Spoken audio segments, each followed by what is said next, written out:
So let's look in this video at Ruth 1:17. This is a fun grammatical verse. So verse 16 was the wherever thou goest, I will go. Wherever thou lodgest, I will lodge. Thy people shall be my people, and so forth. And so verse 17 kind of finishes that train of thought. First of all, see if you can pronounce the Hebrew here. Here's how I would pronounce it. Ba'asher tamuti amut vasham ekaver. Okay, so what do you recognize anything? I recognize asher, which is the relative pronoun which, and I recognize the ba on the front, which is in which, something like where. We've seen it in the previous verse, where. Mut is death, or to die. So this one here, mut, this has to do with dying. So where you will die, I will die. So the tav on the front and the hierarch yod on the end is a 1-2 punch. It's a second feminine singular, not a real popular, or I don't know about popular, it's not a real common form in the Old Testament. Ruth, as we've said before, is exercising our feminine forms. So this is second feminine singular, where you will die, and then the aleph is a first common singular, I will die. Mut. So the tav and the aleph indicate that it's imperfect, because imperfect puts stuff on the front.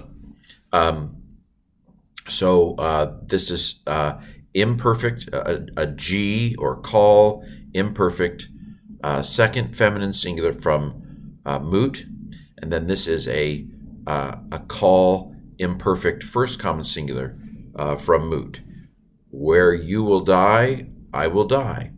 Vasham, and there I will. Now, kavar is to bury. It's a cadaver. It sounds like cadaver even, doesn't it? Kavar. Just leave out the duh.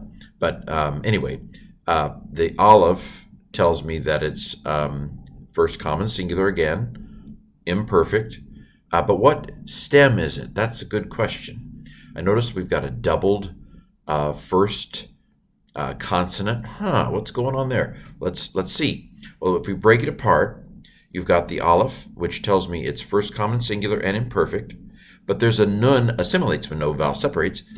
The nun has been sucked into the kof. What does that tell us? It tells us that it's an N or a Niph'al stem. So it is a N imperfect first common singular from kavar, which the N stem usually makes something passive. So instead of I bury, it's I am buried, and the perfect does seem to have a future connotation here. I will be buried. So that's a fun one, our first fun form in Ruth 1:17. So wherever you will die, I will die, and there I will be buried. She's expressing a lifelong commitment to Naomi, Ruth is. Okay, so let's finish up the verse. See if you can pronounce this. Here's my pronunciation. Ko ya'aseh Adonai, or Yahweh, if you will say it, li v'ko Yosef. Okay, do we recognize anything? Well, ko is thus. Asa is to do or to make. There's the name of God. Li is to me. V'ko, and thus. Now, Yasaf is Joseph, is the multiplier. Joseph he had lots of children, right? 12 men. Anyway, Joseph is the to add or to multiply. So the translation is something like, thus may the Lord do to me, and thus he will add. May the Lord do this to me and more. So I'm going to take this as a jussive. A jussive is usually a perfect form that has a kind of command or wish sense to it. So she is basically saying, Lord, will you please make this so? Thus may Yahweh do to me and more. So ya'aseh it's a call imperfect, third masculine singular from asa. Thus he will. So if it was an imperfect, it would be thus he will do. But I think it has a jussive sense. Thus may the Lord do. Li is easy, to me. La is to, here Yod is me. And thus, now this form looks Hiph'il to me, or H, because the here Yod here, he will cause to add, and probably a jussive as well. Maybe I should have done may. In fact, let me go ahead and change it. So let's take that as a jussive as well. May he add even more. May he do this and more. And he did more. So this is, the Yod is third masculine singular. I think the Yod is probably coalesced with Yasaf, because Yod is the first letter of that word too. Why double it? First Yod sometimes do that. I think the here Yod indicates that it's a Hiph'il or causative, cause to be, cause to add, something like that. Okay, next line. See if you can pronounce the Hebrew there. Here's how I would pronounce it. That the death, see mawit again, will cause to part between me and between you. Actually, I said I was going to pronounce it, and I didn't.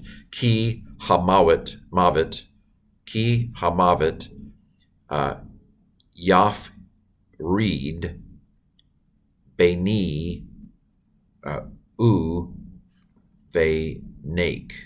Okay, so a lot of translations translate this as an if, but normally ki means that, and I think that works. I'm not an expert on Ruth, but that works well in the translation here. Thus may the Lord do to me and more. In other words, that only death will cause us to part from each other. That makes perfect sense to me. The if didn't make any sense to me at all when I was looking at some translations of that. So that the death, so hey patak doubling is the, and then mavet, death, that the death will cause to part between me and between you. So bain is between, here Yod is me, the object suffix, ka is the second feminine singular object suffix, u before a bump letter, the bet makes it v, or it makes it u, sorry. And then, so this is the second fun verb form in this verse.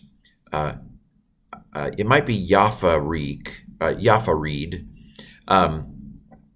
So again, the here Yod, just like up here, has me thinking Hiph'il or H stem, the causative stem, and that is the case, cause. The word is parad. The Yod tells me it's imperfect, and that it's third masculine singular. So the patak under the performative is also a telltale sign of the Hiph'il stem in the imperfect. So if we want to analyze it down here, the here Yod tells me, or says Hiph'il, and then to part, parad is the root word, and then the Yod tells me it's imperfect.